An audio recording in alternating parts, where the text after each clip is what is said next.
If you're exhausted from pretending you're fine at work, you're not alone because 1 in 3 people experience workplace bullying.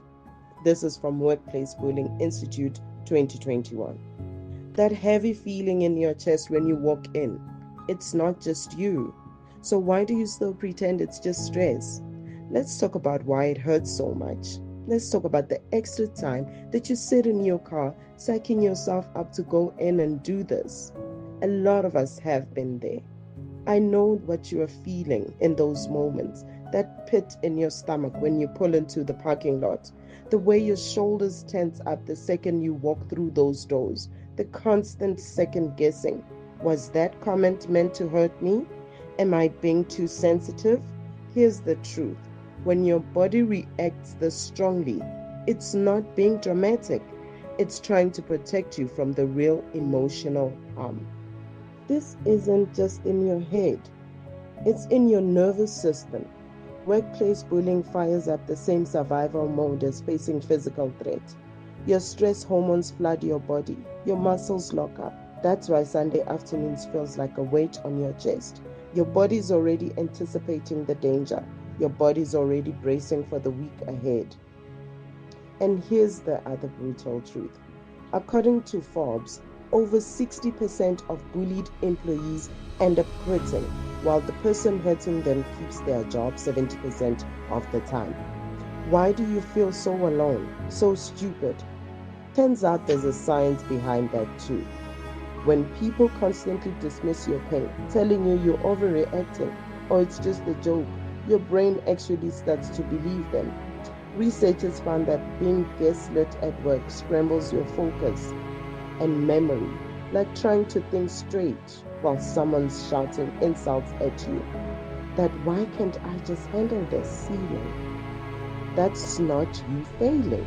That's your brain being worn down by the toxic environment. Your brain isn't broken, it's overwhelmed.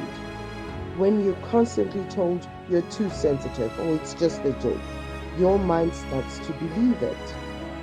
That's not weakness. When you're told daily that your pain isn't real, your survival instinct kicks in. Maybe you are right. That's your survival instinct trying to adapt to an unsafe environment. Let me tell you about Alex. For 2 years, Alex was the one who stayed late to fix team mistakes, who trained new hires, who kept projects running.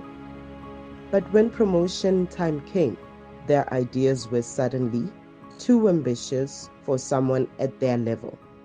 Meetings started being scheduled when Alex was out sick. Credit for their work went to louder colleagues. The final straw, when their boss said, "We just don't see leadership qualities here," to the person who'd been quietly leading all along. The cruelest part was when Alex started believing it. He started shrinking in meetings, stopped volunteering ideas. That's what happens when you're treated like a ghost in your own career. You begin to wonder if you ever really existed there at all. My friend in Johannesburg left her bank job years ago, not because of bullying, but because she wanted a career change. But here's what worries me. When she recently met her former colleague, a brilliant young man with a master's in economics, she found him still handing out visitor tickets at the door, a job any high school student could do. In this economy, where even doctors struggle to find work, that's the reality. And that's why just quit isn't advice, it's a privilege.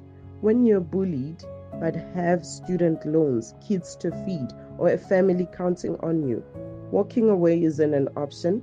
It's not weakness, it's survival.